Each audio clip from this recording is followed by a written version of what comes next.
2026. Pamoja na mambo mengine, ilipokea na kujadili taarifa ya hali ya kisiasa nchini kuanzia tarehe 25 Novemba 2025 hadi tarehe 24 Aprili 2026 na kuazimia mambo yafuatayo. Moja, kuhusu kesi inayomkabili mwenyekiti wa chama taifa, Mwenyekiti Tundu Antipas Lissu. Kamati kuu imesisitiza kwamba kesi hiyo ni kesi ya kisiasa, hivyo kamati kuu imeazimia kuufahamisha na kuuomba umma kusimama na wapenda haki kushinikiza Mheshimiwa Lissu kuachiwa huru bila masharti yoyote. Kamati kuu inalaani kitendo cha kuendelea kushikiliwa kwa Mheshimiwa Lissu kwa siku 386 gerezani na kwamba kitendo hicho ni kitendo cha mateso kinachofanywa dhidi ya mwenyekiti.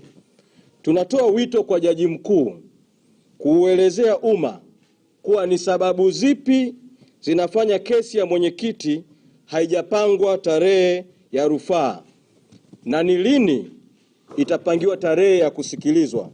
Na mwito wetu na kauli ya kamati kuu, tunataka kesi ya mwenyekiti Lissu ipangiwe tarehe ya haraka ya kusikilizwa.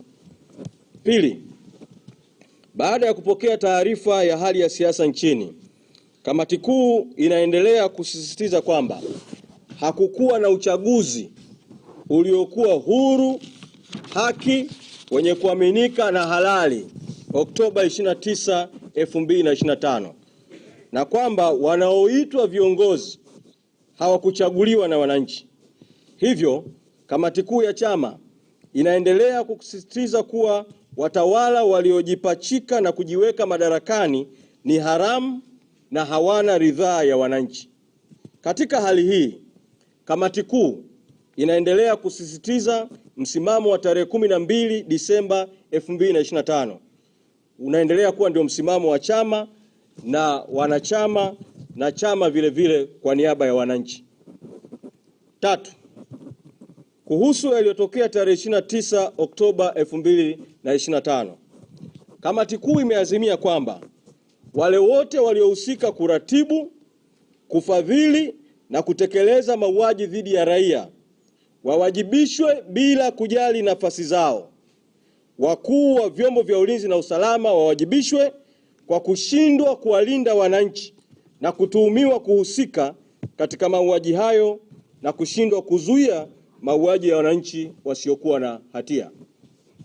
Nne, kamati kuu inasisitiza inahitajika haraka kuundwa na kupatikana tume huru ili kufanya uchunguzi wa kina wa matukio ya tarehe 29 Oktoba 2025 na siku zinazofuata. Tunasisitiza kuwa ni lazima tume iwajumuishe watu wa ndani na nje wanaoaminika ili kuchunguza mauaji na matukio ya ukatili dhidi ya binadamu yaliyotokea Tanzania.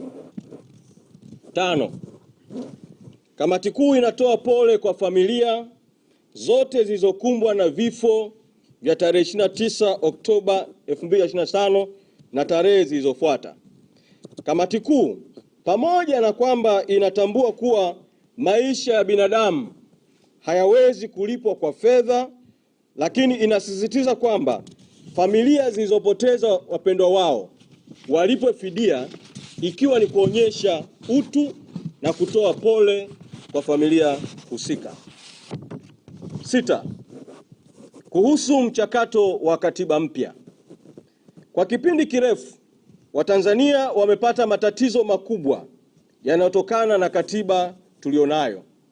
Kamati kuu inaona kwamba Watanzania hawawezi kusubiri tena katiba mpya kwa kipindi kingine isipokuwa sasa. Kwa sababu hiyo, kamati kuu imeazimia kuundwa kwa kamati ndogo ya kamati kuu ili kuandaa mkakati wa kukwamua mchakato wa katiba mpya. Kamati hiyo itakuwa na jukumu pamoja na mambo mengine ya kuandaa mswada wa sheria kwa niaba ya wananchi utakaoeleza utaratibu wa kukwamua, kuendeleza na kukamilisha mchakato wa katiba mpya. Muswada huo utaeleza namna kura ya maoni ya katiba mpya itakavyofanyika kwa kusimamiwa na chombo huru kitakachosimamia kura hiyo ya maoni kwa uhuru, kwa haki na kwa kuaminika. Aidha, kamati kuu imeazimia kuwa chama kiongoze wananchi kutaka kuanzia sasa mchakato uanze wa katiba mpya, na katiba mpya hiyo ipatikane kwa vyovyote vile si zaidi ya mapema mwaka 2027, lakini mchakato uanze kuanzia sasa, lakini usizidi mapema 2027. 7. Kamati kuu imeazimia kuanza rasmi operation ya mikutano ya hadhara nchi nzima. Operesheni hii itajulikana kwa jina la Operation Katiba Mpya Free Tundu Lissu na itafanyika kwa awamu mbili. Katika awamu ya kwanza, mikutano itafanyika katika kanda ya Serengeti, kanda ya Victoria na kanda ya Kaskazini.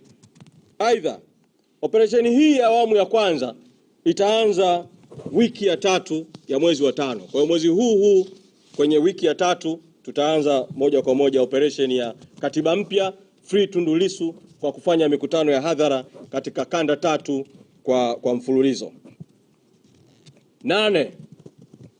Kamati kuu imeazimia kuwaenzi waasisi wawili wa chama, hayati Mzee Edwin Mtei, mwenyekiti wa kwanza wa chama, na hayati Bobu Nyaga Makani, katibu mkuu wa kwanza na mwenyekiti wa pili wa chama taifa.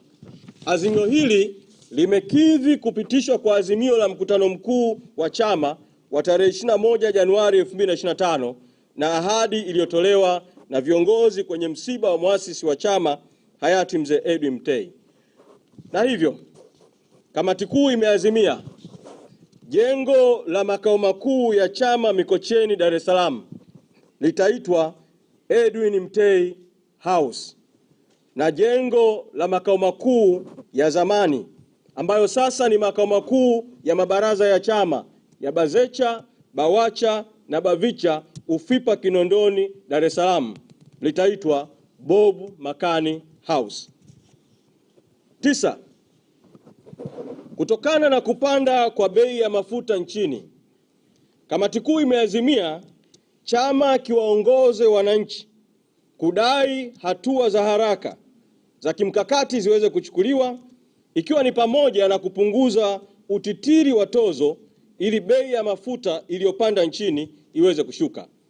Aidha, kiwango cha bei ya mafuta kilichopanda tarehe 1 mwezi Aprili mwaka 2026 kishuke, na watawala waweke ruzuku ya ununuzi wa mafuta kwa lengo la kufidia bei iliyoongezeka katika soko la dunia kwa angalau 50% ya bei katika soko la dunia. Hii ni kama hatua za kupunguza kodi zisipokizi haja ya kupunguza bei ya mafuta nchini.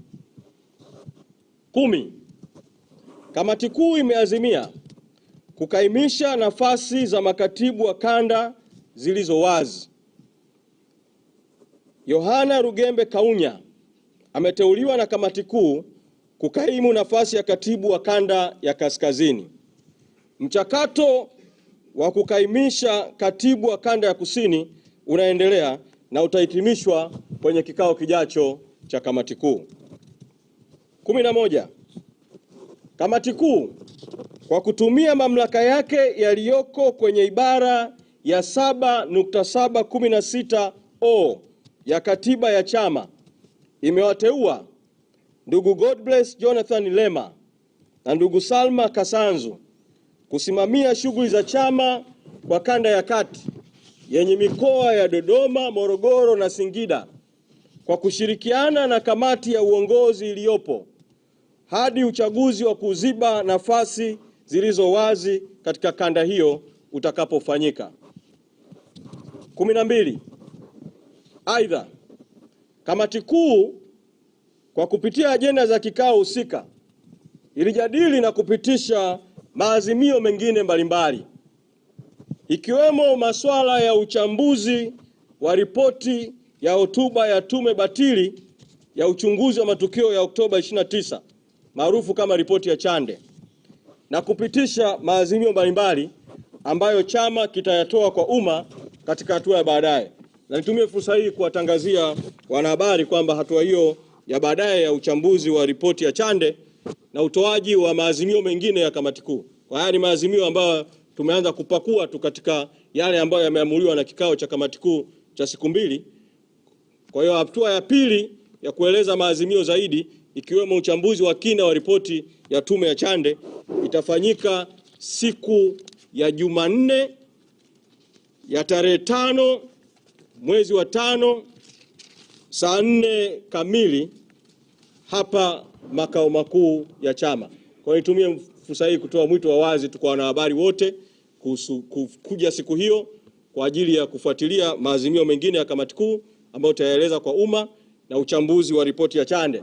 Na nitoe mwito vile vile kwa Watanzania na wadau wote wa demokrasia na maendeleo na haki na ukweli na uwajibikaji, muendelee kuvuta subira na mfuatilie siku hiyo ya Jumanne ya tarehe 5 mwezi wa 5 saa 4 kamili asubuhi chama kitakapofanya uchambuzi wa ripoti hiyo ya Chande pamoja na hotuba ya Rais haramu iliyotolewa mara baada ya kusomwa kwa ripoti hiyo na hatua mbalimbali na maamuzi mbalimbali ambayo chama kimeyachukua kufuatia kusomwa kwa ripoti hiyo. Kwa hiyo katika hatua hii tueleze hayo maazimio ya awali ya kamati kuu ambayo tumeeleza kwa umma, na nikaribishe maswali kutoka kwa wanahabari katika muktadha wa taarifa hii ya awali ya maamuzi haya ya kamati kuu ambayo tumeyatangaza leo kwa umma, maamuzi haya 11.